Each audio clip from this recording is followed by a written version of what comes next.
বিভিন্ন জায়গায় দেখতে পাচ্ছি, শুনতে পাচ্ছি যারা পরিচয় তাদের মধ্যে তারা নিজেদের মধ্যে প্রশাসন এসপিডিসি এগুলো ভাগ বাটোয়ারা করছে এবং নির্বাচনের জন্য তারা সেই তালিকা করছে, সরকারকে সেগুলো দিচ্ছে এবং উপদেষ্টা পরিষদের ভিতর থেকেও সেই দলগুলোর সাথে সে ব্যাপারে সহায়তা করছে। জুলাই গণহত্যার বিচারের বিষয়টি আমরা আজকে দেখেছি যে আন্তর্জাতিক অপরাধ ট্রাইব্যুনালে মানবতা বিরোধী অপরাধের সাথে সংশ্লিষ্টতা এবং অভিযোগের কারণে সেনাবাহিনীর কয়েকজন সদস্যকে আদালতে আনা হয়েছে। আমরা এটাকে সাধুবাদ জানিয়েছি এবং সরকার এবং আন্তর্জাতিক অপরাধ ট্রাইব্যুনালের প্রতি আমরা ধন্যবাদ জ্ঞাপন করি যে ন্যায় বিচারের একটি ধাপ আমরা আগাচ্ছি।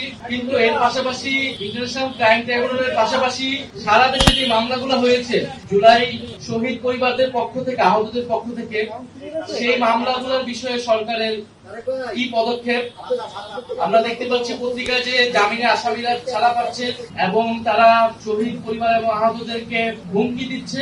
ফলে সেই জায়গায় শহীদ পরিবার আহতদের নিরাপত্তা এবং বিচারের একটা রোড ম্যাপ আমরা চেয়েছি যে নির্বাচনের আগে যাতে বিচারের একটা রোড ম্যাপ প্রকাশ করা হয়। যে প্রায় 800 মতো মামলা হয়েছে, মামলাগুলো এখন অবস্থা কি এবং সেগুলা কিভাবে পরিচালিত হবে, কতদিনের মধ্যে সেটা কোন প্রক্রিয়া সম্পূর্ণ হবে। দ্বিতীয়ত আমরা জুলাই সনদ নিয়ে কথা বলেছি। যেহেতু জুলাই সনদ স্বাক্ষর অনুষ্ঠান আয়োজিত হয়েছে এবং জাতীয় নাগরিক পার্টি সেখানে অংশগ্রহণ করে নেই, ফলে আমরা আমাদের অবস্থান সরকারের কাছে তুলে ধরেছি, ঐক্যমত্য কমিশনের কাছে আমরা তুলে ধরেছি। আমরা সেই কথাগুলো পুনর্ব্যক্ত করেছি যে জুলাই সনদে শুধু কাগজে মূল্যে আমরা বিশ্বাসী নই, ফলে জুলাই সনদ বাস্তবায়নটা কিভাবে হবে সেইটার সম্পর্কে নিশ্চয়তা পাওয়ার পরে আমরা স্বাক্ষর করব।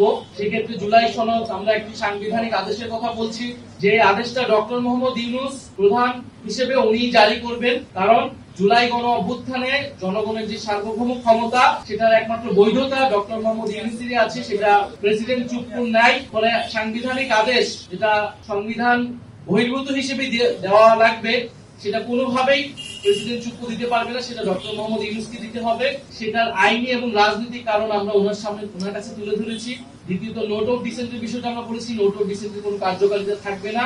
সবাই এই বিষয়গুলোতে ঐক্যমত হয়েছে। জুলাই সনদ যেই বিষয়গুলো উপর রচিত হয়েছে সেটাই পুরোটা গণভোটে যাবে এবং গণভোটের মাধ্যমে অনুমোদিত হলে পরবর্তী সংসদের একটা গাঠনিক ক্ষমতা থাকবে, যার ফলে তারা একটি সংস্কারকৃত একটি নতুন সংবিধান তৈরি করবে। এই পুরো প্রক্রিয়ার সাথে যদি সরকার ঐক্যমত্য কমিশন সুপারিশ দিবে, সরকার সেই অনুযায়ী কি সিদ্ধান্ত নেয় সেটার উপর নির্ভর করে আমরা জুলাই সনদে স্বাক্ষরের বিষয়টি বিবেচনা করব।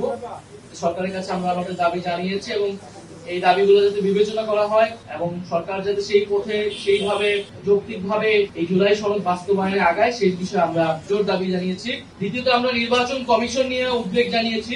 নির্বাচন কমিশনের গঠন প্রক্রিয়া, নির্বাচন কমিশনের বর্তমান আচরণ আমাদের কাছে মনে হচ্ছে যে এটা নিরপেক্ষ হচ্ছে না, এটা স্বচ্ছ হচ্ছে না এবং নির্বাচন কমিশন সাংবিধানিক প্রতিষ্ঠান হিসেবে যেভাবে কার্যক্রম করার কথা ছিল সেটা করছে না। কিছু কিছু দলের প্রতি পক্ষপাতিত্ব দেখা যাচ্ছে এবং কোনো দলের প্রতি বিমাতা সুলভ আচরণ তারা করছে।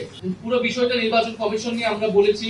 বিগত সময়গুলোতে নির্বাচন কমিশন যেই পদক্ষেপগুলো নিয়েছে সেখানে কিভাবে তাদের পক্ষপাতিত্ব ফুটে উঠেছে সেই বিষয়ে আমরা বলেছি।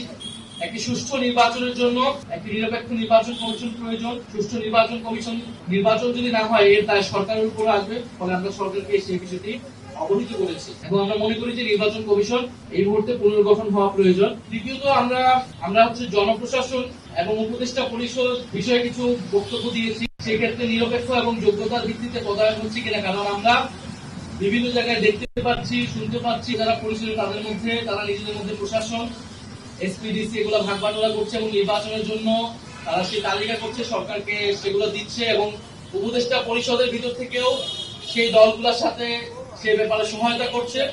ফলে এভাবে চললে সরকার নিরপেক্ষতা প্রশ্নবিদ্ধ হবে।